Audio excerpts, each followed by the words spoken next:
بڑے افسوس کی بات ہے کہ جڑانوالہ شہر میں قرآن حکیم کی بے حرمتی کی گئی، جناب رسول اللہ صلی اللہ علیہ وسلم کی ذات گرامی کی بے حرمتی کی گئی۔ مسیح برادری کی طرف سے یہ چیز آئی ہے، لیکن مسلمان انہیں جذباتیت سے نکل کر شعور اور عقل کے ساتھ کام کرنے کی ضرورت ہے۔ کوئی بھی بات اگر ایسی ہو جاتی ہے تو ہمیں اپنے اداروں کو نظر انداز نہیں کرنا چاہیے۔ جو بات ہم اپنے اداروں کے ذریعے سے کر سکتے ہیں وہ زیادہ مناسب ہوگی بنسبت اس کے کہ ہم جذباتی ہو کر کوئی غلط فیصلہ کر دیں یا اس کا نقصان جو ہے نا پوری امت کو اٹھانا پڑے۔ اس وقت میں بڑا المیہ یہ ہوتا ہے کہ جذباتیت کی وجہ سے پوری دنیا میں اسلام کا اہمیت جو ہے وہ ایک اچھے انداز سے ہم نہیں پیش کر پا رہے۔ دشمن بھی یہی چاہتا ہے کہ ہم اس کو اچھے انداز سے نہ پیش کر سکیں۔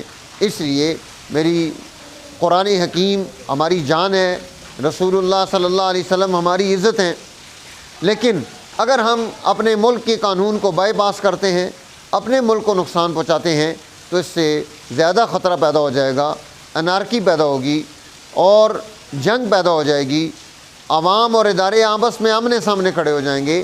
اس سے نقصان ہے، اس سے ہم نے بچنا ہے۔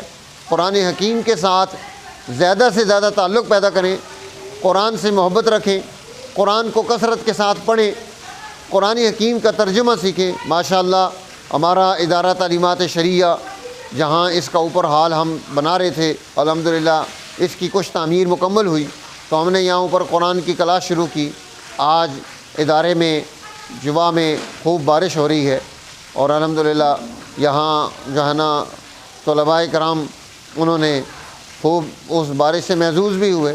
ماشاءاللہ ابھی آپ کو کیمرہ مین دکھائیں گے کہ ہمارا جو ہے ماشاءاللہ زبردست بارش ہوئی اور بڑا اچھا موسم جو ہے وہ اللہ تعالیٰ نے ہمیں عطا کر دیا ہے۔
تو یہ ساری نعمت ہے، بارش اللہ تعالیٰ کی طرف سے خاص انعام ہے، اور یہ رحمت، یہ برکت، یہ عنایت، یہ سب اللہ کی طرف سے نعمتیں ہیں۔